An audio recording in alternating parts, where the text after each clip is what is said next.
ujaran kebencian berdasarkan sara dan atau penistaan agama.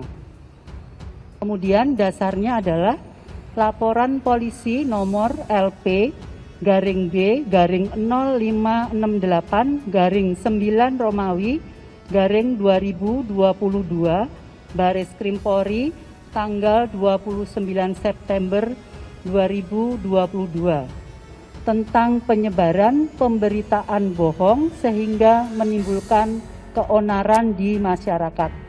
Adapun sebagai tersangka, yang pertama adalah SNR dan yang kedua adalah DTM. Sang pengecut Dr. Tifa terguncang. Cuitan tentang ijazah Jokowi mendadak hilang. Kayaknya Dr. Tifa terkejut. Mungkin sedang terguncang hebat, seolah sedang merasakan gempa bumi berkekuatan besar. Segalak-galaknya kelompok sebelah. Kalau ada yang kena kasus, pasti bakal sembunyi atau lari terbirit-birit. Gigi taring pun lepas. Mau garang dan lantang pun, suara jadi tak kedengaran.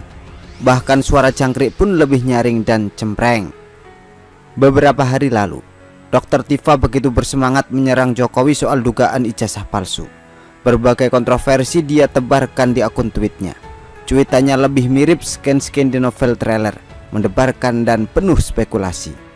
Pernah mengaku mempelajari ilmu anatomi sebanyak 15 SKS, lalu membandingkan bentuk hidung, bibir dan gigi Jokowi dari foto wisuda dan foto terbaru. Katanya kedua foto tersebut adalah dua orang yang berbeda. Selain itu, dia juga membandingkan skripsi mahasiswa UGM bernama Joko Widodo. Yang satu diklaim berasal dari SMA 6 Yogyakarta, yang satu dari SMA 6 Surakarta. Menurut narasinya, berarti di tahun 1985, Fakultas Kehutanan UGM mewisuda dua orang lulusan dengan nama Joko Widodo tapi dengan satu skripsi. Cuitan lainnya adalah sindiran mengenai ijazah Jokowi yang dinilai ditulis secara sembarangan oleh UGM. Apakah UGM tidak tahu pemilik ijazah ini kelak bakal jadi presiden ya? Sindirnya sambil membandingkan foto ijazah Jokowi dengan miliknya yang dicetak menggunakan font tulisan yang rapi. Dan sekarang, setelah saya telusuri kembali akun tweetnya, seluruh cuitan tentang ijazah Jokowi sudah lenyap. Cuitan terbaru adalah tentang perang antara Rusia dan Ukraina. Potensi krisis karena nilai tukar rupiah terus anjlok. Pertanyaan mudah, kenapa Dr. Tifa menghapus semua cuitan tersebut? Anak ingusan juga paham. Dia ketakutan dan panik hebat. Saat ini dia mungkin sedang terguncang. Berdoa supaya semua baik-baik saja, sambil mengutuki diri sendiri. Kenapa begitu sembrono membabi buta?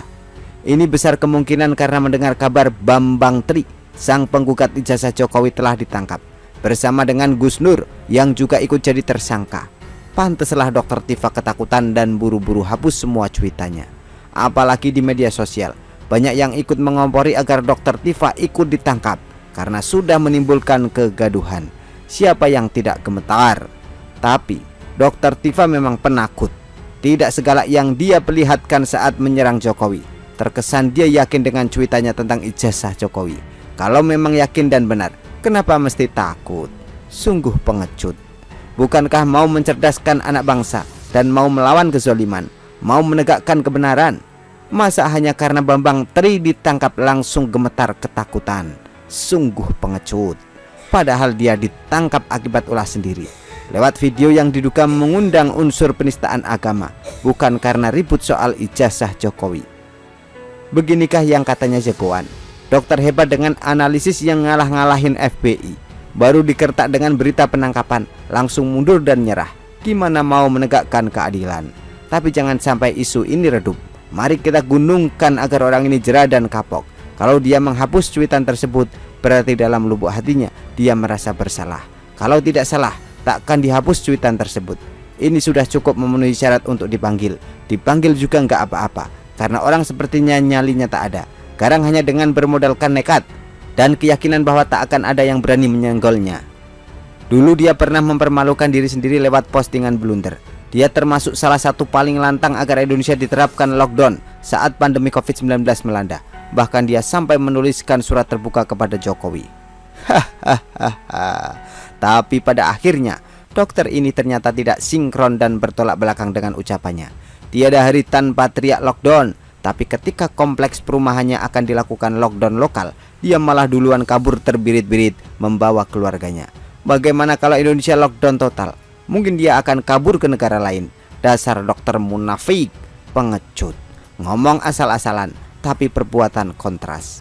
Ayo, netizen gaungkan agar dokter Tifa ini diproses. Kelakuannya sudah sangat ngeselin.